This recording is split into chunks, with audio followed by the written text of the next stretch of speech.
Hello everyone. Today we are going to discuss about our next topic of hospital and clinical pharmacy, that is inventory management of central drug store. इससे पहले हमने काफ़ी सारे topic discuss कर लिए हैं. ये हमारा नेक्स्ट टॉपिक है inventory management of central drug store.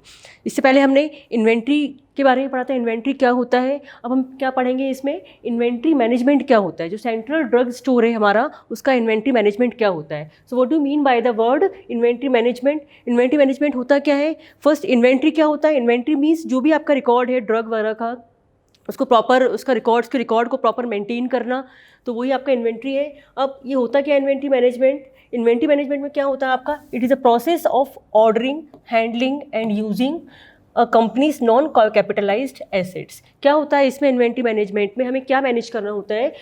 ये एक आपकी प्रोसेस इसमें क्या होता है, ordering, handling and using the companies non capitalised assets. जो भी हमारी कंपनी है, जो भी आपकी हॉस्पिटल है या फिर कोई जो मेडिसिन की कंपनी है, उसमें जो भी आप जितने भी आपके नॉन कैपिटलाइज्ड एसेट्स होते हैं, उनको उनकी ऑर्डरिंग करना, उनको हैंडलिंग करना और उनको प्रॉपर यूज़ करना, ये आपका किस में आता है, इन्वेंट्री मैनेजमेंट में आता है. ठीक है. और इसमें क्या होता है इन्वेंट्री मैनेजमेंट में, inventory management involve the first thing, they involve the raw materials and the components. जो भी हम रॉ मटेरियल्स यूज़ कर रहे हैं, जो भी हमारे प्रोडक्ट बनाने के लिए हम जो रॉ मटेरियल्स यूज़ कर रहे हैं, वो भी आपके इसी में आते हैं इन्वेंट्री मैनेजमेंट में. और साथ में इसके फिनिश्ड प्रोडक्ट्स आते हैं, जो प्रोडक्ट्स बन चुके हैं. एक तो हो गया आपका कि जो रॉ मटेरियल रिक्वायरमेंट है, रॉ मटेरियल और जो कंपोनेंट्स की रिक्वायरमेंट है, वो आपका इसमें इन्वेंट्री में आएगा. दूसरा आपका इसमें है जो फिनिश्ड प्रोडक्ट्स हैं, जो बन चुके हैं. Then stock items ready for sale, और जो आपकी स्टॉक में है, स्टॉक में जो आपके आइटम्स जो कि सेल के लिए रेडी हैं, ये सारे आपके किस में आ जाएंगे, इन्वेंट्री. इन सब का हमें इन्वेंट्री मैनेजमेंट करना है. ठीक है. दूसरा आपका इन्वेंट्री मैनेजमेंट और क्या करता है, इट बैलेंस ये क्या बैलेंस करेगा, having right amount of stock, right place in right time. मतलब राइट प्लेस पे राइट टाइम में right amount of stock available होना चाहिए. इन सब चीज़ों को ये क्या करता है इन्वेंट्री मैनेजमेंट में हम बैलेंस करते हैं. तो ये क्या हो गया आपका inventory management of central drug store है, उसका इन्वेंट्री मैनेजमेंट हम इस तरह से करते हैं. नेक्स्ट टॉपिक है आपका टाइप ऑफ इन्वेंट्री. अब इन्वेंट्री के टाइप्स क्या होते हैं आपके, इन्वेंट्री कौन कौन से, जो भी हम इन्वेंट्री मैनेजमेंट कर रहे हैं इन्वेंट्री है, वो किन टाइप्स की होती है. तो ये है आपके डिफरेंट टाइप्स. पहला आपका है इसमें forecasting. Forecasting means how much amount of stock you need to fulfil, कि जो डिमांड है उसको फुलफिल के लिए आपको जो रिकॉर्ड मेंटेन करने के लिए how much stock you need, how much stock you need. ठीक है. तो ये हो गया आपका फॉरकास्टिंग. ये फॉरकास्टिंग इन्वेंट्री हो गया कि हमको कितना स्टॉक की रिक्वायरमेंट है, तो इसका हमें जो मैनेजमेंट करना वो किस में आ गया, आपका फॉरकास्टिंग इन्वेंट्री में आ गया. दूसरा आपका इसमें है परचेजिंग. इसमें आपका क्या आता है, how much amount need to purchase. अब आपके पास कितना स्टॉक में है और आपको कितने की इसमें परचेजिंग करने की ज़रूरत है. तो इसका जो मैनेजमेंट होता है, जो इन्वेंट्री होता है, वो किस में आता है, आपका परचेजिंग इन्वेंट्री में आता है. आपको क्या क्या चीज़ें आपको परचेज करनी है. देन आपका स्टोरेज में how much amount of inventory you need for the storage, how much amount you need for storage. कोई स्टोरेज के लिए कितना अमाउंट की ज़रूरत है, तो ये आपका आ जाएगा इसमें स्टोरेज में आ जाएगा. दूसरा इसमें आपका देन है आपका एनालिसिस. इसमें क्या होता है कि पूरा एनालाइज करना कि कितना अमाउंट आपका खर्च हो रहा है, कितना आपको ज़रूरत है, कितना आपको स्टोर करके रखना है. तो इसमें हम एनालाइज करते हैं. तो analyse stock, purchase and deficiency. ठीक है. तो ये आपका किस में आ जाएगा, एनालिसिस इन्वेंट्री मैनेजमेंट में आ जाएगा. देन आपका इसमें है टेक्निक्स. हम कौन से जो टेक्निक्स हैं उसका आपको मैनेजमेंट करना, कि जो हम टेक्निक्स यूज़ कर रहे हैं प्रोडक्शन के लिए, उसके लिए हमें क्या क्या इन्वेंट्री मैनेजमेंट करना है. देन ट्रैकिंग आपका इन्वेंट्री हो गया एक. जैसे कि हमें अकाउंटिंग में आपको देखना है कि क्या क्या नीड है आपकी इसमें अकाउंटिंग के लिए. देन सिस्टम एंड टूल्स, क्या क्या इसमें सिस्टम एंड टूल्स आपके प्रोडक्शन में यूज़ कर रहे हैं, तो उस तरह से हमें इन्वेंट्री को मैनेज करना. और ये आपकी डिफरेंट टाइप्स की इन्वेंट्री है. देन नेक्स्ट आता है आपका इंपॉर्टेंस ऑफ इन्वेंट्री मैनेजमेंट. हम ये जो इन्वेंट्री मैनेजमेंट कर रहे हैं, इसका इंपॉर्टेंस क्या है, क्या इंपॉर्टेंस होगा इसमें. तो सबसे पहला आपका इसमें है कस्टमर एक्सपीरियंस. ठीक है. इन्वेंट्री मैनेजमेंट से क्या होता है, कस्टमर एक्सपीरियंस मिलता है, जो भी कस्टमर है उसके बारे में हमें एक्सपीरियंस मिलेगा। जब पूरी तरीके से हम इसको मैनेज करेंगे इन्वेंट्री को, पता लगेगा हमें कि कस्टमर की क्या नीड है या कस्टमर की क्या डिमांड नहीं है, क्या उसको ज़रूरत है क्या नहीं है। तो उस तरह से हमें एक कस्टमर का एक्सपीरियंस मिलेगा इससे।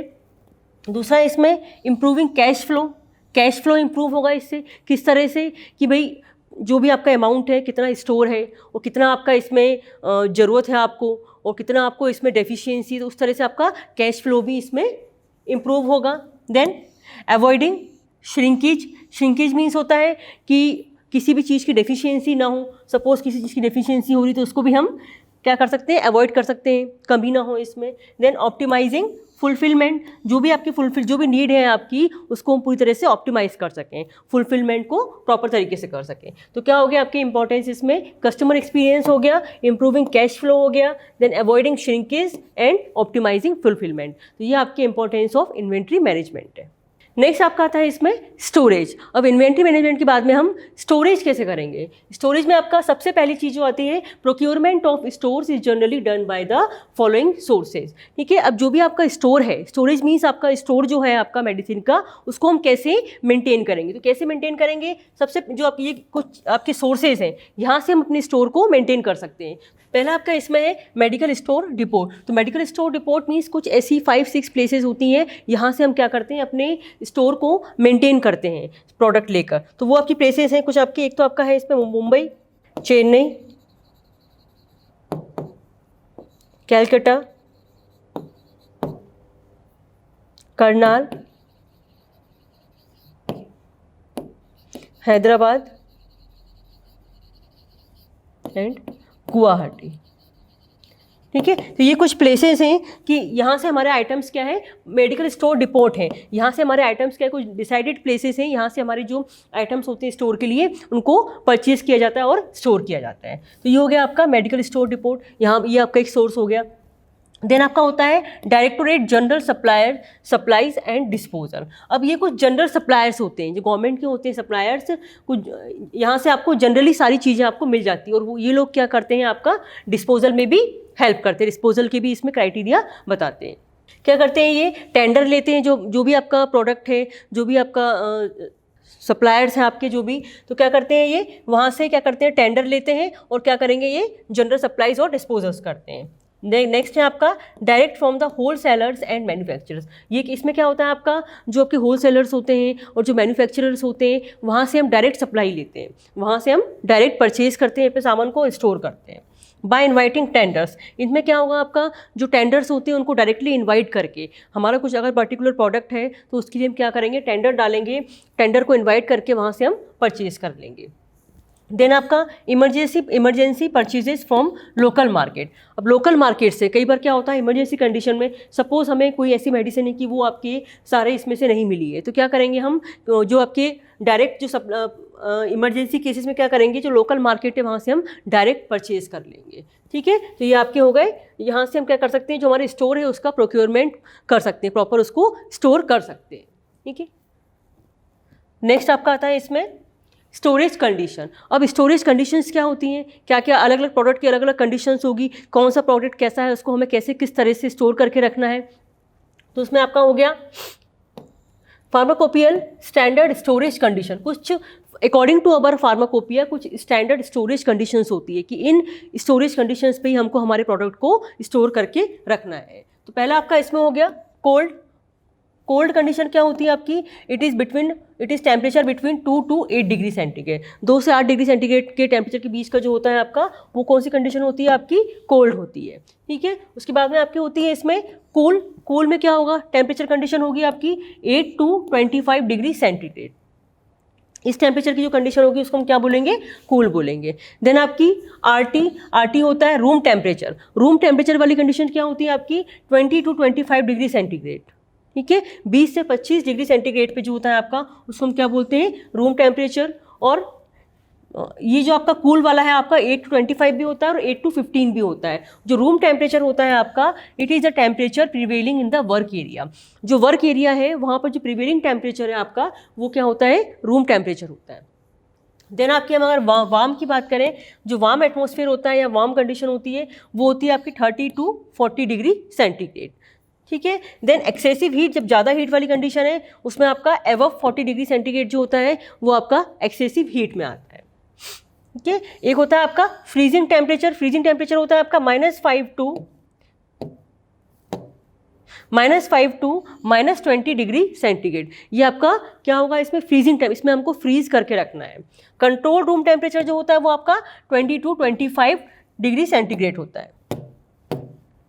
ठीक है। तो ये क्या हो गई, कुछ स्टोरेज कंडीशन से यहाँ पर हम जो प्रोडक्ट हमारा स्टोर कर रहे हैं तो अलग अलग कंडीशंस के बेस पे हमें अपने प्रोडक्ट को स्टोर करके रखना है। तो फार्माकोपियर स्टैंडर्ड स्टोरेज कंडीशन से different. Now method of storage. अब स्टोरेज का मेथड क्या होता है, किस तरह से हम इसको स्टोर, जो भी हम प्रोडक्ट अपना स्टोर कर रहे हैं वो किस मेथड से हम इसको स्टोर करके रख रहे हैं।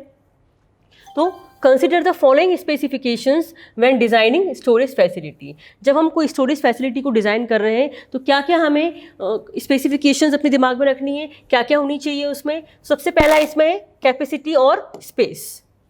सबसे पहले इसमें आता है आपका कैपेसिटी और स्पेस। इसमें मतलब क्या हो गया कि कितने स्पेस, कितना आपको स्पेस की ज़रूरत है, आपकी कैपेसिटी क्या है, आपकी कितना आपका प्रोडक्ट है वो कितने स्पेस में आ जाएगा, तो उसके अकॉर्डिंग हमें कैपेसिटी डिसाइड करनी है और वहाँ की प्लेस डिसाइड करनी है। ठीक है। दूसरा इसमें है कोल्ड स्टोरेज। जो भी आपका प्रोडक्ट है, जो भी मेडिसिनल प्रोडक्ट है, either it requires a cold storage और it can be store in the room temperature. ठीक है। उसे किस टेम्परेचर कंडीशन पे उसको स्टोर करना है, कि वो कोल्ड स्टोरेज में स्टोर करना है आपको, तो उसके अकॉर्डिंग हम कोल्ड स्टोरेज सेलेक्ट कर लेंगे। देन आपका इसमें है वेंटिलेशन। ओके, प्रॉपर वेंटिलेशन होना चाहिए। आपका प्रोडक्ट किस तरह का है, इट नीड्स अ वेंटिलेशन और it needs a packed room. अगर पैक्ड रूम की ज़रूरत है उसको तो उस तरह का रूम लेंगे उसका हम, अगर उसको प्रॉपर वेंटिलेशन चाहिए तो वेंटिलेटेड रूम लेंगे। इसमें रूफ का भी हमें ध्यान रखना है कि किस तरह की रूफ होनी चाहिए उसमें। देन वॉल सेल फ्लोर, जो भी आपका स्टोरेज प्लेस है आपका, उसकी वॉल कैसी होनी चाहिए, उसका फ्लोर कैसा होना चाहिए, अकॉर्डिंग टू अवर प्रोडक्ट। जो भी हमारा प्रोडक्ट है उसके अकॉर्डिंग उसकी वॉल्स और फ्लोर होना चाहिए। देन डोर्स, उसके डोर किस तरह से होनी चाहिए, इंसुलेटेड डोर है या फिर उसको माइक्रोबियल कंटेमिनेशन से बचा के रखना है तो उस टाइप के डोर्स होंगे आपके। देन लाइटिंग किस तरह से होंगे, लाइटिंग का हमें ध्यान रखना है। और कपबोर्ड एंड सेल्फ्स, कपबोर्ड किस तरह की होनी चाहिए और सेल्फ किस तरह की होनी चाहिए जिसमें हम अपने प्रोडक्ट को स्टोर कर सकें। तो ये कुछ स्पेसिफिकेशंस हैं जब भी हम स्टोरेज के लिए जब फैसिलिटी प्रोवाइड कराएंगे, किस तरह से हमें स्टोरेज करना है, तो ये सारे पॉइंट्स हमें ध्यान रखने हैं। अब आता है इसमें storage area and drug store requirement. अब आपका स्टोरेज एरिया किस तरह का होना चाहिए और ड्रग स्टोर की जो है उसकी रिक्वायरमेंट क्या है। ठीक है। तो उसमें वही चीज़ें आपकी, इसमें एरिया शुड बी सफिशिएंट, जो भी एरिया है वो सफिशिएंट एरिया होना चाहिए। ऐसा नहीं कि प्रोडक्ट ज़्यादा है, छोटा एरिया, उसमें छोटे एरिया में रखना है। तो उसके जो भी जितना भी प्रोडक्ट है, क्वांटिटी, जितनी भी प्रोडक्ट की क्वांटिटी है उसके अकॉर्डिंग हमें एरिया सेलेक्ट करना है। It should be sufficient. दूसरा इसमें फिजिकली सेपरेटेड एरिया, मीन्स ये है कि जो और सारे आपके एरियाज हैं उनसे ये जो एरिया है आपका, it should be physically separated area, physically separate होना चाहिए। ठीक है। Curtain between AC and non AC room. जो भी आपका स्टोरेज प्लेस है वहाँ पर कुछ आपके एसी रूम्स होंगे, कुछ नॉन एसी रूम्स होंगे। तो आपको इसमें क्या करना है, you should separate the AC and non AC rooms. जो एसी रूम है और नॉन एसी रूम है उनको कर्टेन से सेपरेट करके रखना। Then separate area for receiving and issuing products. अब प्रोडक्ट को रिसीव करने के लिए और प्रोडक्ट को इश्यू करने के लिए उसके लिए भी सेपरेट एरिया होना चाहिए। ऐसा नहीं कि एक ही प्लेस में आप प्रोडक्ट को रिसीव भी कर रहे हैं वहीं से आप इशू कर रहे हैं। तो जो उनका जो प्रॉपर प्लेस है, एक जगह आपको उसको रिसीव करना है, दूसरी प्लेस से उसको क्या करना है, आपको इशू करना है। सुटेबल लॉकेबल स्टोरेज शेल्फ, जो भी हम प्रोडक्ट हम स्टोर कर रहे हैं जो उनके लिए एक प्रॉपर शेल्फ होनी चाहिए और वो शेल्फ क्या होनी चाहिए, आपकी लॉकेबल होनी चाहिए कि वो जो है वो प्रॉपर लॉक हो जाए। ठीक है। तो ये आपका हो गया storage area and drug store requirement. Storage area किस तरह का होना चाहिए और जो भी हमारा ड्रग स्टोर है उसकी रिक्वायरमेंट क्या क्या, स्टोर करने के लिए क्या क्या रिक्वायरमेंट होनी चाहिए। कोल्ड चेन, ठीक है। तो कोल्ड चेन सबसे पहले डिफाइन करेंगे तो कोल्ड चेन क्या होती है, इट इज द मेथड और प्रोसेस, एक प्रोसेस होती है। इसमें क्या होगा आपका, जो भी आपकी वैक्सीन्स है या जो मेडिसिन है आपकी, in which the vaccines are stored and transported transported at a defined temperature, defined temperature. कहाँ होता क्या है इसमें, कोल्ड चेन क्या होती है, एक मेथड है, मेथड भी बोल सकते हैं इसको, या फिर एक प्रोसेस है। इसमें क्या होता है, जो भी आपकी वैक्सीन्स है या आपकी इस तरह की मेडिसिन है जिनको एक पर्टिकुलर टेम्परेचर की रिक्वायरमेंट होती है कि उनका टेम्परेचर ना तो बढ़ना चाहिए ना कम होना चाहिए, टेम्परेचर स्टेबल टेम्परेचर होना चाहिए। कहाँ से, from the place of manufacturer, place of manufacture, यहाँ पर वो बन रही है, to the place of storage, to the place of storage, place of storage. ठीक है, तो ये क्या हो गया, कोल्ड चेन क्या हो गया, ये एक मेथड है या फिर एक प्रोसेस बोल सकते हैं इसको। इसमें क्या होता है, जो भी आपकी वैक्सीन्स है या फिर जो भी मेडिसिन है उनको एक पर्टिकुलर टेम्परेचर की रिक्वायरमेंट होती है। तो आइदर उसको हम ट्रांसपोर्ट कर रहे हैं या फिर हम स्टोरेज कर रहे हैं, उसका टेम्परेचर चेंज नहीं होना चाहिए। From the place of manufacture to the place of storage, यहाँ पर हम मैन्युफैक्चर कर रहे हैं वहाँ भी वही टेम्परेचर होना चाहिए, यहाँ तक इसको हम ट्रांसपोर्ट करके ले जाकर यहाँ स्टोर कर रहे हैं तो वहाँ भी हमें टेम्परेचर वही होना चाहिए। ठीक है, तो ये क्या है, कोल्ड चेन, इसमें बीच में टेम्परेचर का ब्रेक नहीं होना चाहिए। ठीक है, अब मेंटेनिंग द कोल्ड चेन। ठीक है, अब इस कोल्ड चेन को मेंटेन कैसे करते हैं, maintaining cold chain means the temperature should be stable from the part of manufacture till the part of storage. मतलब क्या होगा इसमें, temperature is maintained from manufacturing till storage। ठीक है, तो maintaining cold chain, cold chain maintain करना मतलब क्या होता है कि जिस प्लेस पे आपकी मैन्युफैक्चरिंग हो रही है और जिस प्लेस पे जाके स्टोरेज हो रहा है वहाँ तक उस चेन को हमें मेंटेन करके रखना है। मतलब चेन को मेंटेन करना मतलब टेम्परेचर को हमें मेंटेन करके रखना है। ठीक है, अब इसका इंपॉर्टेंस क्या होता है, इंपॉर्टेंस ऑफ कोल्ड चेन। तो पहला इसका इंपॉर्टेंस है वैक्सीन के लिए, ये वैक्सीन जो होती है उनको जो मैन्युफैक्चरिंग कर रहे हैं वही इसकी स्टोरेज कंडीशन होनी चाहिए, तो storage and transportation of vaccine. दूसरा इसमें यह है keeping the vaccine at low temperature, जिससे कि उसमें कोई माइक्रोबियल कंटेमिनेशन ना हो, keeping the vaccine at low temperature। then protecting the vaccine from sunlight, vaccine को सनलाइट से प्रोटेक्ट करके रखना है, protecting the vaccine from sunlight।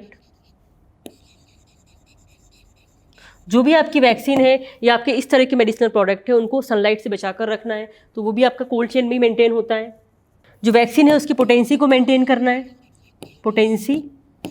ठीक है, पोटेंसी और जो इफिकेसी है उसको मेंटेन करना है। तो ये आपके कोल्ड चेन की इंपॉर्टेंस है कि मतलब इसमें क्या होता है, जो भी आपके वैक्सीन हैं या आपके इस तरह के प्रोडक्ट हैं जिनमें आपको जो उसकी पोटेंसी, अगर पोटेंसी को मेंटेन करना है या उसको सनलाइट से प्रिवेंट करके रखना है उसको, या लो टेम्परेचर पे मेंटेन करके रखना है, तो उनमें हमें क्या होगी, इस कोल्ड चेन की रिक्वायरमेंट होगी। इसी कुछ एग्जांपल है, इसमें एग्जांपल्स में आपके आ जाते हैं। एक तो वैक्सीन हो गई आपकी ग्लूकोमा आई ड्रॉप्स जो होती है, आई ड्रॉप्स ईयर ड्रॉप्स जो होती है उसको भी हमको इसी में रखना है। एक होते हैं आपके एस्थमेटिक जो स्प्रेज होते हैं, आपके एरोसोल्स होते हैं, उनके लिए भी हमें इस टेम्परेचर की रिक्वायरमेंट होती है। तो इन सब इनमें हमें क्या जरूरत पड़ती है, बायोफार्मास्यूटिकल प्रोडक्ट्स हैं, बायोलॉजिकल प्रोडक्ट्स हैं, इन सब में हमें क्या जरूरत पड़ती है, कोल्ड चेन की जरूरत पड़ती है। ठीक है, तो ये हो गया आपका इसमें कोल्ड चेन। इसके एग्जाम्पल आपके क्या हो जाएंगे, हम इसे वैक्सीन्स होती हैं, वैक्सीन्स है आपका ग्लूकोमा आई और ईयर ड्रॉप्स की जरूरत पड़ती है इसमें। देन आपका इसमें जो आपके एरोसोल्स होते हैं, एरोसोल स्प्रे जो होते हैं जो कि हम एस्थमेटिक पेशेंट में यूज़ करते हैं, उसको भी इनमें स्टोर करते हैं। या कोई बायोलॉजिकल या बायोफार्मास्यूटिकल प्रोडक्ट है उसको भी हम कोल्ड चेन की रिक्वायरमेंट होती है, बायोलॉजिकल और आपके बायोफार्मास्यूटिकल प्रोडक्ट्स जो होते हैं। तो ये क्या हो गया, आपका कोल्ड चेन हो गया। अब आपका नेक्स्ट टॉपिक है इसमें device used for cold storage. वो तो आपका हो गया कोल्ड चेन क्या होती है, कोल्ड चेन मेंटेन कैसे करते हैं हम और उसकी इंपॉर्टेंस क्या होती है। अब इसके लिए डिवाइस कौन कौन से यूज़ करते हैं, हमें इस कोल्ड चेन को मेंटेन करना है, हमें चेन बना के रखना है, तो उस चेन को बनाने के लिए क्या होगा, हमें कुछ डिवाइसेस की रिक्वायरमेंट होगी। तो वो क्या होते हैं आपके, these are known as the devices used for cold storage. इस कोल्ड स्टोरेज के लिए हमें क्या क्या डिवाइसेस की जरूरत पड़ेगी। तो कोल्ड चेन के कुछ इक्विपमेंट होते हैं आपके, तो वो आपके दो होंगे, दो इसमें मेन पार्ट होता है, एक तो आपका स्टोरेज के लिए, ठीक है, एक ट्रांसपोर्टेशन के लिए। यहाँ हमने मैन्युफैक्चरिंग करी, वो टेम्परेचर तो है ही, उसके बाद में क्या करना है, हमें इसका ट्रांसपोर्टेशन करना है। ट्रांसपोर्टेशन से क्या करना है, सपोज आपका ये मैन्युफैक्चरिंग यूनिट है, यहाँ पर आपका प्रोडक्ट बन गया, देन आपका यहाँ पर ट्रांसपोर्ट करना है और यहाँ आके आपको स्टोर करना है। तो ये इस तरह से एक चेन है आपकी, कि यहाँ पर आपका बनेगा, फिर ट्रांसपोर्ट होगा और फिर स्टोरेज होगा। तो यहाँ से जो टेम्परेचर आपका यहाँ पर है वही टेम्परेचर आपका यहाँ होना चाहिए। ये होता है आपका कोल्ड चेन। तो किस तरह से करेंगे, इसके इक्विपमेंट क्या होते हैं, तो एक तो हो गया आपका स्टोरेज के लिए क्या क्या इक्विपमेंट की जरूरत पड़ती है, दूसरा आपका इसमें ट्रांसपोर्टेशन के लिए कौन कौन से इक्विपमेंट की आपको जरूरत पड़ती है। तो पहला इसमें हम ट्रांसपोर्टेशन की बात करें तो ट्रांसपोर्टेशन में आपका प्रोडक्ट तैयार हो गया, अब क्या करना है, हमें ट्रांसपोर्टेशन करना है। तो ट्रांसपोर्टेशन में क्या क्या जरूरत पड़ती है आपको, क्या क्या हो सकते हैं आपके, एक तो होता है आपका रेफ्रिजरेटर वैक्यूम वैन। मतलब क्या है आपका, इस तरह की वैन होती है जिसमें क्या होता है, रेफ्रिजरेटर मीन्स उसमें कम टेम्परेचर मेंटेन किया जाता है, वैक्यूम वैन होती है उसमें कोई एयर नहीं होती है, जो भी प्रोडक्ट है उसमें आपका रखा जाता है और एज इट इज़ ट्रांसपोर्ट करके ले जाके आपको उसको स्टोर कर दिया जाता है। दूसरा आता है इसमें इंसुलेटेड वैक्सीन वैन। ये इंसुलेटेड वैन होती है, मतलब इसमें हीट और कोल्ड का कोई फर्क नहीं पड़ेगा, जिस टेम्परेचर पे आपने यहाँ मैन्युफैक्चरिंग की थी उसी ऐसे ही टेम्परेचर मेंटेन करते हुए वो क्या हो जाएगा, ट्रांसपोर्ट होकर जाके स्टोर कर देंगे उसमें। तो ये हो गया आपका इंसुलेटेड वैक्सीन वेन हो गया। दूसरा नेक्स्ट होता है आपका इसमें कोल्ड बॉक्स। कई सारे कोल्ड बॉक्स होते हैं, बड़े बड़े बॉक्स होते हैं जिनमें आपको इसको रख के हम ट्रांसपोर्ट करके ले जा सकते हैं, तो आपका इसमें टेम्परेचर मेंटेन रहेगा। देन वैक्सीन कैरियर, बहुत सारे वैक्सीन कैरियर्स होते हैं जो कि आपको as it is temperature maintain करके उन वैक्सीन्स को ट्रांसपोर्ट कर देगा। ठीक है, तो ये जो आपके इक्विपमेंट्स हैं ये क्या हो गया आपके ट्रांसपोर्टेशन के लिए। यहाँ आपकी मैन्युफैक्चरिंग होगी, फिर हमें ट्रांसपोर्ट जो करना है तो यहाँ पर आपके जो इक्विपमेंट्स की जरूरत पड़ेगी वो आपके इन इक्विपमेंट्स की जरूरत पड़ेगी। इस तरह के इक्विपमेंट्स को होना चाहिए। नाउ अब ट्रांसपोर्टेशन हो गया है, ट्रांसपोर्टेशन के बाद में जिस प्लेस पे जाके उसको स्टोर करके रखना है तो वहाँ पर कौन कौन से आपके डिवाइसेस हो सकते हैं। तो यहाँ पर आपके ये पहला इसमें आपका है इलेक्ट्रिकल। अगर हम इलेक्ट्रिकल डिवाइसेस की बात करें तो आपका है walk in cooler. Walk in cooler क्या होता है आपका, एक कूलिंग कूलर टाइप का होता है, मीन्स वहाँ से आपकी एयर निकलती है, उसका टेम्परेचर आपका 2 से 4 डिग्री -2 से 4 डिग्री सेंटीग्रेड आपका टेम्परेचर मेंटेन रहता है आपका। ठीक है, एक होता है आपका वॉक इन फ्रीज़र होता है, तो ये भी आपका एक बड़े बड़े फ्रीजर्स लगे होते हैं वॉक इन, उसको हम मूवेबल होते हैं, ये आराम से कहीं भी इनको मूव करा सकते हैं, तो उनका टेम्परेचर भी आपका माइनस में मेंटेन रहता है। देन आपका होता है इसमें आइस लाइंड रेफ्रिजरेटर। ये क्या होते हैं आपके, ये भी आपके बड़े बड़े रेफ्रिजरेटर्स होते हैं, आइस लाइंड होते हैं, इनके आसपास क्या होती है, आइस की पूरी लाइनिंग होती है। ठीक है, ये आपके डीप फ्रीज़र होते हैं, इनका टेम्परेचर बहुत ज़्यादा कम होता है डीप फ्रीज करने के लिए। और आपके होते हैं डोमेस्टिक रेफ्रिजरेटर होते हैं, जो कि आपके छोटे छोटे मेडिकल स्टोर्स वगैरह होते हैं, वहाँ पर हम क्या यूज़ कर लेते हैं, डोमेस्टिक आपने देखा भी होगा, जो मेडिकल शॉप्स वगैरह होती है वहाँ पर क्या होते हैं, डोमेस्टिक रेफ्रिजरेटर्स रखे होते हैं। जो हम घरों में यूज़ करते हैं रेफ्रिजरेटर, वही हम क्या करते हैं मेडिकल शॉप में भी यूज़ कर लेते हैं। वहाँ जो वैक्सीन्स वगैरह हैं या कुछ आपकी ऐसी मेडिसिन हैं तो उनको हम उसमें स्टोर करके रख लेते हैं। ठीक है, ये सारे क्या होते हैं आपके इंसुलेटेड होते हैं, इलेक्ट्रिकल डिवाइसेस हो गए आपके। नेक्स्ट अब किसमें आपके आते हैं, सोलर डिवाइसेस भी होते हैं इसके, जो भी आपके कोल्ड स्टोरेज इक्विपमेंट्स होते हैं वो सोलर भी होते हैं, जो कि with the help of sunlight जो चलते हैं आपके। इसमें सोलर रेफ्रिजरेटर हो जाएगा आपका, सोलर रेफ्रिजरेटर डायरेक्ट ड्राइव भी हो जाएगा, इसमें डायरेक्टली आपका रेफ्रिजरेटर सोलर से चल रहा है सिस्टम से। ठीक है, एक आते हैं इसमें नॉन इलेक्ट्रिकल। तो नॉन इलेक्ट्रिकल में आपके आते हैं इसमें, एक तो होता है कोल्ड बॉक्स होता है, एक वैक्सीन कैरियर्स होते हैं। ठीक है, वैक्सीन कैरियर क्या होते हैं आपकी, इसमें वैक्सीन रख के हम ले जाते हैं। वो कोल्ड बॉक्स क्या होता है, इसमें आइस बॉक्स टाइप का होता है। तो ये आपकी नॉन इलेक्ट्रिकल है, इसमें आपकी इलेक्ट्रिसिटी की जरूरत नहीं, इसको एज इट इज़ हम कैरी कर सकते हैं। ठीक है, तो ये आपके क्या हो गए, इसमें सारे जितने भी डिवाइसेस हैं that are use for the cold storage के लिए क्या क्या डिवाइसेस हमें यूज़ होते हैं, ये सारे इसमें आ गया। नेक्स्ट इसमें आपका आता है डिस्ट्रीब्यूशन ऑफ ड्रग्स। ठीक है, हमने स्टोरेज कर लिया, हमने कोल्ड चेन भी मेंटेन कर लिया। आप जो ड्रग्स है उनका डिस्ट्रीब्यूशन किस तरह से करना है, तो डिस्ट्रीब्यूशन कहाँ है, जो आपका मेन स्टोरेज है, इधर आपकी हॉस्पिटल है या फिर आपका जो भी, अगर सपोज आपका इसमें होलसेल वाला आपका जो है हमने स्टोर करके रख लिया, वहाँ से डिस्ट्रीब्यूट करने के लिए भी एक चेन फॉलो करना होता है। सपोज आपको डिस्ट्रीब्यूशन करना है, एक तो होता है कि भी आपकी जो होलसेल वाले, होलसेल से आपको क्या होगा, इसमें किस तरह से होता है, एक तो हो गया आपका होलसेल टू आपका रिटेल। ठीक है, होलसेल में यहाँ पर आपका स्टोर है आपका पूरी दवाइयाँ, वहाँ से आपका रिटेल शॉप में डिस्ट्रीब्यूट होना। ठीक है, एक होता है आपका जो आपके जो एमआर वगैरह होते हैं, आपके मेडिकल रिप्रेजेंटेटिव होते हैं, एमआर के थ्रू क्या होता है आपका डिफरेंट हॉस्पिटल्स में डिस्ट्रीब्यूट होना, हॉस्पिटल्स में। और हॉस्पिटल्स में अगर आपकी ड्रग्स हैं तो हॉस्पिटल्स में आपके डिफरेंट वार्ड्स होते हैं, तो उन वार्ड्स में आपका ड्रग्स का डिस्ट्रीब्यूशन होना। ठीक है। अब ये जो आपका है, आपका हमें हॉस्पिटल फार्मेसी का पढ़ना है हमें, तो हॉस्पिटल्स में जो होता है आपका मेन स्टोरेज से लेकर जो वार्ड्स होते हैं, जो डिफरेंट वार्ड्स होते हैं, उन वार्ड्स में आपका मेडिसिन का डिस्ट्रीब्यूशन होता है। तो वो किस तरह से होता है? पहली चीज़ तो आपका इसमें जो ओरिजिनल पैकिंग है वो मेंटेन होना चाहिए, ओरिजिनल पैकिंग, जो इनकी ओरिजिनल पैकिंग है वो मेंटेन होना चाहिए आपकी। दूसरा इसमें क्या होता है आपका, जो भी आपका जो ओरिजिनल कंटेनर है उनको प्रॉपर डिस्पोज ऑफ होना चाहिए, प्रॉपर डिस्पोजल होना चाहिए। ठीक है। इन द प्रेजेंस ऑफ जो भी आपका chief pharmacist, in the supervision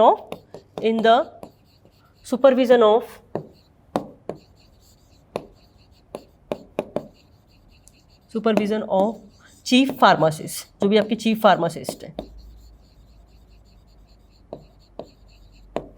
ठीक है। चीफ फार्मासिस्ट की प्रेजेंस में आपका प्रॉपर क्या होना चाहिए, ओरिजिनल पैकिंग में होना चाहिए, प्रॉपर डिस्पोजल भी होना चाहिए, और जो भी कंटेनर्स हैं आपके, जो भी उनको प्रॉपर डिस्पोज करना है इसमें।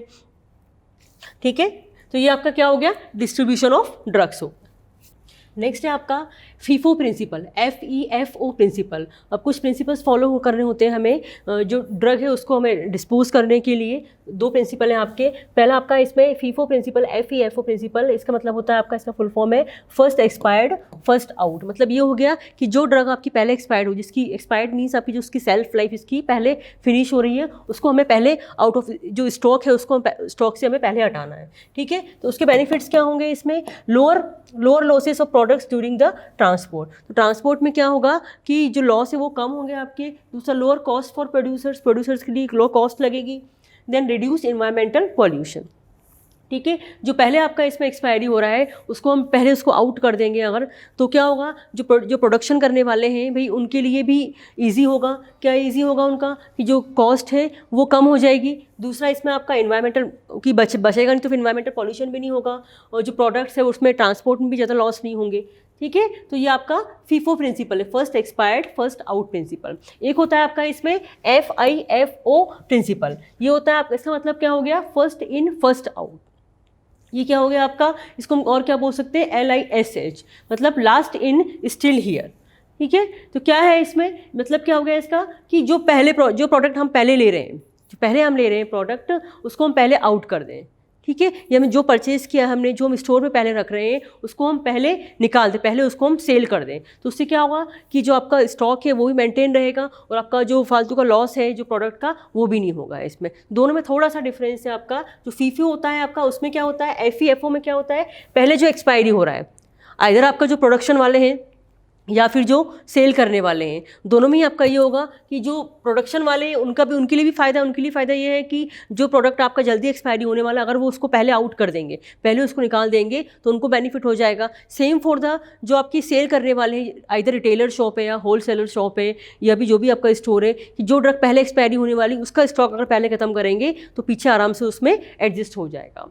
ठीक है। सेम इस तरह से आपका फीफो में होता है, जो FIFO में होता है। इसमें क्या होगा आपका, जो पहले इन है पहले आउट है, मतलब जो प्रोडक्ट हम पहले खरीद रहे हैं, सबसे पहले जो खरीदा हमने उस प्रोडक्ट को हम पहले सेल कर दें तो ज़्यादा बेटर है। और ऐसे ही आपका उसमें होगा, जो प्रोडक्ट पहले बना रहे हैं उसको हम पहले क्या करें, उसको निकाल दें, तो जो प्रोड्यूसर्स हैं उनको भी फ़ायदा हो जाएगा। ठीक है। तो ये दोनों प्रिंसिपल हैं आपके फीफो प्रिंसिपल। नेक्स्ट आता है आपका इसमें expiry drug removal, handling and disposal. अब क्या होता है, जो ड्रग्स आपके, जिन ड्रग्स की एक्सपायरी डेट आ गई है, ठीक है, इनकी जो एक्सपायर्ड हो गई हैं, उनको कैसे रिमूव करना है, उनके हैंडलिंग कैसे करना है, और कैसे उनका डिस्पोजल करना है। तो एक्सपायरी ड्रग्स क्या होती हैं आपकी, जिनकी सेल्फ लाइफ ख़त्म हो जाती है। ठीक है। तो शेल्फ लाइफ खत्म होना मतलब क्या होगा कि उस डेट के बाद अगर हम उस ड्रग को यूज़ कर रहे हैं तो क्या होगा, either they will cause the toxic effect to our body, और they will not cause any effect. दोनों ही हमारे मतलब का नहीं है। टॉक्सिक इफेक्ट कॉज करेगा, वो भी हमारे लिए हार्मफुल है, और अगर हम कोई ड्रग ले रहे हैं वो कुछ इफेक्ट ही शो नहीं कर रहा है तो वो भी हमारे लिए कोई नीड का नहीं है। तो ऐसी ड्रग को क्या करना है, हमें किस तरह से हैंडल करना है और किस तरह से उनका रिमूवल करना है और किस तरह से उनको डिस्पोज करना है। ठीक है, तो ये सब करते क्यों है? First thing, to prevent unnecessary contamination. पहली चीज़, जो एक्सपायरी ड्रग आपकी है उनको हमें रिमूव करना क्यों है? तो ये आपका to prevent the unnecessary contamination. भाई जो ड्रग्स हैं वो हमारे यूज़ की नहीं है तो वो क्या करेंगी, दे will cause the unnecessary contamination, बिना मतलब का कंटेमिनेशन कॉज करेंगी। ठीक है, और कुछ टॉक्सिक इफेक्ट ना कॉज करें, हमारा स्टोर बढ़ता जा रहा है, प्लेस उतनी ही है, हमें इसमें जो ड्रग हमारे काम की वो स्टोर करके रखना है, ना कि जो हमारे काम की नहीं है। तो इसलिए हमें क्या करना है, उसको रिमूव करना है वहाँ से, जिससे कि और स्टॉक, हम जो अच्छा स्टॉक है उसको हम अच्छे से मेंटेन कर सकें। ये जो भी आपका हो रहा है इसमें एक्सपायरी ड्रग का रिमूवल हो रहा है, हैंडलिंग हो रही है या फिर डिस्पोजल हो रहा है, it should be carried out under the supervision of regional and national authorities. ठीक है, जो भी हम कर रहे हैं, जो एक्सपायरी ड्रग्स हैं उनका रिमूव करना या फिर उनकी हैंडलिंग करना या फिर डिस्पोज करना, ये सारे काम हमें कैसे करने हैं? It should be carried out under the supervision of regional and national authorities. जो रीजनल और नेशनल अथॉरिटीज़ होती हैं उनकी सुपरविजन में हमें ये सारे काम करने होते हैं। ऐसा नहीं है कि हम कुछ भी लेके एक्सपायरी डेट के मेडिसिन से ऐसे ही हमने फेंक दिया, उसको ले जाके या कहीं भी डाल दिया। तो ये जो भी एक्टिविटी है it should be under the supervision of regional and national authorities के अंडर होनी चाहिए। Then consequences of improper disposal और नॉन डिस्पोजल। अगर जो डिस्पोजल मीन्स कैसे डिस्पोज, उसको हमें हटाना है पूरी तरीके से। तो अगर सपोज आपका जो डिस्पोजल है, एक्सपायरी डेट वाली जो ड्रग्स है उनका डिस्पोजल इम्प्रॉपर है, प्रॉपर तरीके से नहीं हुआ है, या फिर डिस्पोजल हुए ही नहीं, वो ऐसी ही पड़ी हुई हैं, तो उनके कंसिक्वेंसेस, उनके रिजल्ट क्या हो सकते हैं? ठीक है, तो पहला इसमें serious threat to the public health और एनवायरनमेंट। पहला ये है कि सपोज आपकी जो एक्सपायरी डेट की जो ड्रग्स हैं जिनका शेल्फ में ख़त्म हो गया है, उनका हमने डिस्पोजल नहीं किया, उनका रिमूवल नहीं किया है, तो क्या करेंगी, दे will cause a serious threat. एक सीरियस थ्रेट कॉज करेंगे किसको? पब्लिक हेल्थ को और एनवायरनमेंट को। पब्लिक की हेल्थ पे भी सीरियस थ्रेट कॉज कर सकती है और जो हमारा एनवायरनमेंट है उसके लिए भी ये थ्रेट कॉज कर सकती है। ठीक है, दूसरा कंटेमिनेशन ऑफ ड्रिंकिंग वाटर। ठीक है, सपोज आपकी इस तरह की जो मेडिसिन है, आपकी जो एक्सपायरी डेट वाली मेडिसिन है, उनका डिस्पोजल प्रॉपर नहीं हो पाया या हुआ ही नहीं है और वो आपकी ड्रिंकिंग वाटर में जाके मिल गई है, तो क्या करेंगी, वो ड्रिंकिंग वाटर को भी क्या कर देंगी, कंटेमिनेट कर। देन बर्निंग, सपोज हम बर्न कर रहे हैं जो आपकी एक्सपायरी डेट वाली जो मेडिसिन है उनको हमने प्रॉपर तरीके से इसको डिस्पोज नहीं किया, हम ओपन कंटेनर्स में क्या कर रहे हैं, उसको बर्न कर रहे हैं, तो क्या होगा, उससे they release some toxic pollutants. वो कुछ टॉक्सिक पॉल्यूटेंट्स रिलीज करेंगे जो कि आपके एनवायरनमेंट को भी पॉल्यूट करेंगे, और एनवायरनमेंट को पॉल्यूट कर लेंगे तो वहाँ से जो एयर इनहेल कर रहे हैं तो उससे क्या हो जाएगा, हमारी बॉडी में भी टॉक्सिसिटी कॉज हो जाएंगी। तो ये क्या है, आपके कुछ कंसिक्वेंसेस हैं किसके, अगर इम्प्रॉपर डिस्पोजल हो रहा है या प्रॉपर तरीके से उसका या फिर डिस्पोजल हो ही नहीं रहा है तो आपके उसके कंसिक्वेंसेस है। आपका इसमें एक आता है, इसमें disposal of narcotic and cytotoxic drug. तो दो ये ड्रग्स होती हैं आपकी, एक तो होती हैं आपकी नार्कोटिक ड्रग्स, एक तो नार्कोटिक ड्रग्स होती हैं और एक आपकी होती है साइटोटॉक्सिक ड्रग्स। नार्कोटिक ड्रग्स क्या होती हैं, जो हैबिचुअल ड्रग्स होती हैं, हैबिट फॉर्मिंग ड्रग्स होती हैं। ठीक है, ये भी बहुत हार्मफुल होती है अगर हम ज़्यादा एक्सेस अमाउंट में लेते हैं इसको। और दूसरी होती है आपकी साइटोटॉक्सिक ड्रग्स होती हैं। ये क्या होती हैं, आपकी कैंसर, जो कैंसर के ट्रीटमेंट जो ड्रग्स यूज़ होती हैं, ये क्या होती है, साइटोटॉक्सिक ड्रग्स होती हैं। कैंसर का ट्रीटमेंट में तो हेल्प है ही इनका, लेकिन क्या करती है, सेल्स को भी डैमेज कर लेती है, कोई अदर दूसरी सेल्स को भी डैमेज कर लेती है। तो इनका जो डिस्पोजल है, बाकी जो और ड्रग्स का डिस्पोजल हम थोड़ा बहुत हम वैसे कर भी सकते हैं, लेकिन जो आपका नार्कोटिक ड्रग्स और साइटोटॉक्सिक ड्रग्स हैं इनका डिस्पोजल प्रॉपर तरीके से होना चाहिए। क्यों होना चाहिए, क्योंकि ये बहुत ज़्यादा हार्मफुल है, बहुत हार्मफुल कॉज कर सकती है। तो इनके लिए कुछ एक्ट्स और कुछ लॉज बनाए गए हैं, उनको फॉलो करते हुए सबसे पहले तो इनका जो स्टोरेज होता है, इनका स्टोरेज उस लॉ के अकॉर्डिंग ही होना चाहिए, कितनी ड्रग हमें स्टोर में रखनी है, कितनी हमें, जो इनका सेल आउट होता है, जो उनका सेल होता है वो भी कुछ विदाउट प्रिस्क्रिप्शन नहीं होता है, हमें कुछ प्रिस्क्रिप्शन, डॉक्टर के प्रिस्क्रिप्शन फॉलो करके ही इनकी ड्रग्स को हम सेल कर सकते हैं। और फिर जो बची हुई ड्रग्स रहती हैं उनका जो डिस्पोजल होता है उसको भी हमें कुछ लॉज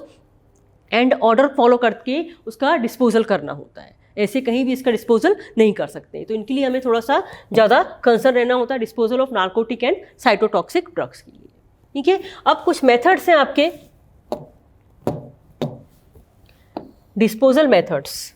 ठीक है, तो कई सारे इस पर डिस्पोजल मेथड्स हैं। ये जो भी ड्रग्स हैं आपकी, इनकी एक्सपायरी डेट हो चुकी है, उनको किस तरह से हमें डिस्पोज कर सकते हैं। तो अलग अलग तरह की ड्रग्स के लिए, अलग अलग तरह की मेडिसिन के लिए हम अलग अलग मेथड को फॉलो कर सकते हैं। तो पहला इसमें आपका है रिटर्न टू द डोनर और मैन्युफैक्चरर। एक चीज़ तो ये हो गई आपकी, सपोज आपके पास ज़्यादा स्टॉक है, बहुत सारे स्टॉक आ गए आपका मेडिसिन, आपके पास मेडिसिन का, आपकी सेल आउट हो गई है और आपको पता लग गया है कि बहुत सारा स्टॉक है, वो ये सेल नहीं हो रही है मेडिसिन। कुछ मेडिसिन ऐसी जो सेल नहीं हो पा रही है और उनकी एक्सपायरी डेट आपकी नज़दीक आने वाली है, पास में आने वाली है। तो क्या करेंगे, उन मेडिसिन को क्या करेंगे जो कि डोनर है आपका, डोनर मीन्स जिससे हमने वो मेडिसिन परचेज करी है, या फिर डायरेक्टली जो मैन्युफैक्चरर से वहाँ पर उसको हम क्या कर सकते हैं, रिटर्न कर सकते हैं with proper following the chain follow करते हुए। यहाँ से हमने परचेज करी है उसको हम वापस रिटर्न कर सकते हैं कि ये जो ड्रग्स है हमारे यहाँ सेल आउट नहीं हो रही हैं या फिर इनकी एक्सपायरी पास आने वाली है। तो वो जो है आपके मैन्युफैक्चरर्स हैं या जो डोनर है वो एक पर्टिकुलर आपका मेथड फॉलो करके उसको डिस्पोज कर देंगे। ठीक है, तो ये आपका फर्स्ट मेथड हो गया।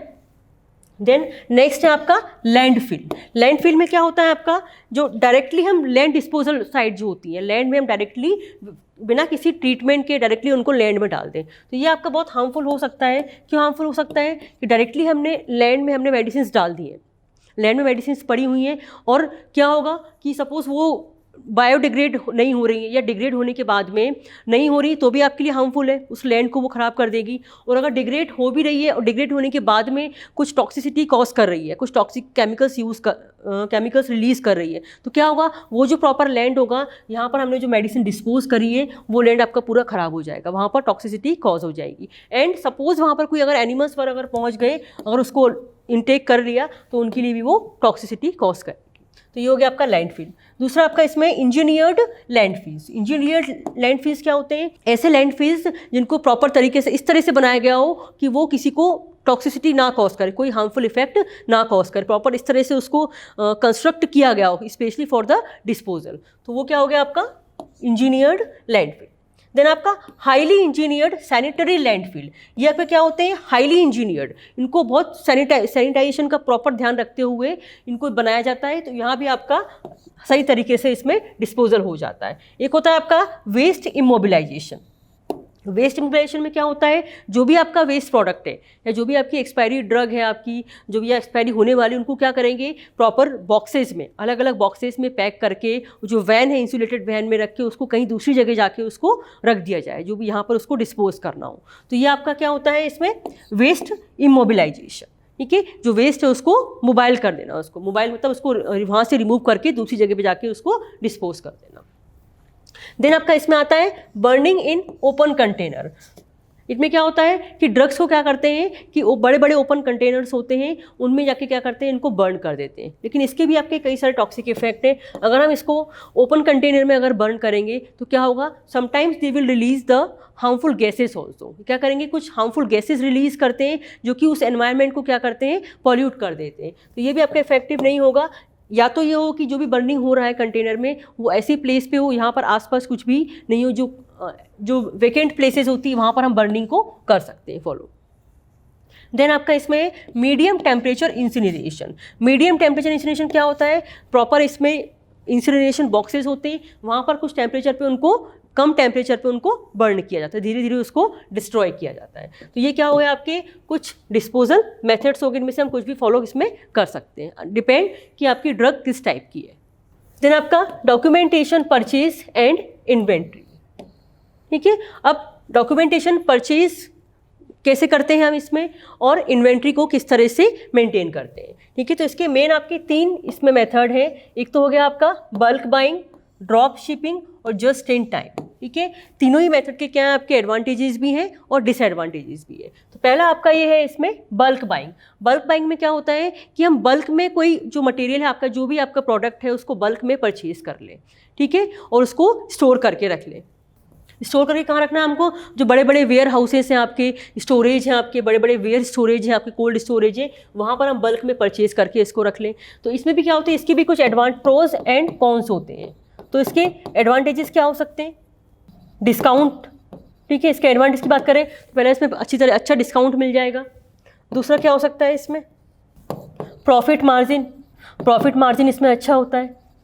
ठीक है, सिंपल परचेजिंग सिस्टम होता है आपका, ये सिंपल परचेजिंग सिस्टम। ठीक है, तो ये क्या हो गए, इसके कुछ एडवांटेजेस हो गए इसके, कि आपको जब आप बल्क में हम चीज़ें परचेज करेंगे, प्रोडक्ट परचेज करेंगे, तो क्या होगा कि आपको इसमें डिस्काउंट अच्छा मिलेगा। दूसरा, इसमें प्रॉफिट का मार्जिन अच्छा मिलेगा। देन आपका जो सिस्टम है आपका परचेजिंग का, ये बहुत सिंपल परचेजिंग सिस्टम है, ईजिली आप बल्क में बाई कर सकते हैं ना। इसके डिसएडवांटेजेस क्या हो सकते हैं, तो डिसएडवांटेज में क्या होगा इसमें, warehouse cost, warehouse cost, आपको वेयर हाउस मेंटेन करना पड़ेगा तो वेयर हाउस का कॉस्ट लगेगा।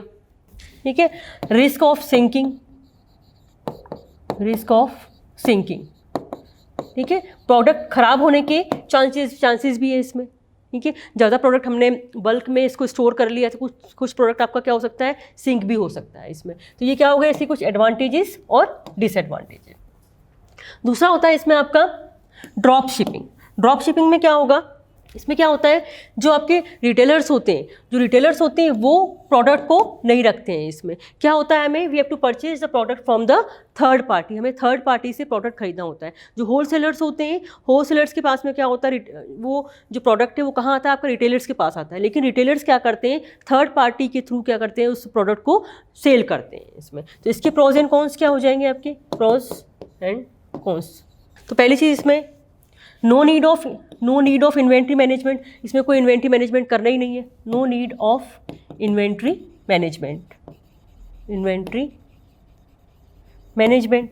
ठीक है, दूसरा remove risk of cash getting tied up,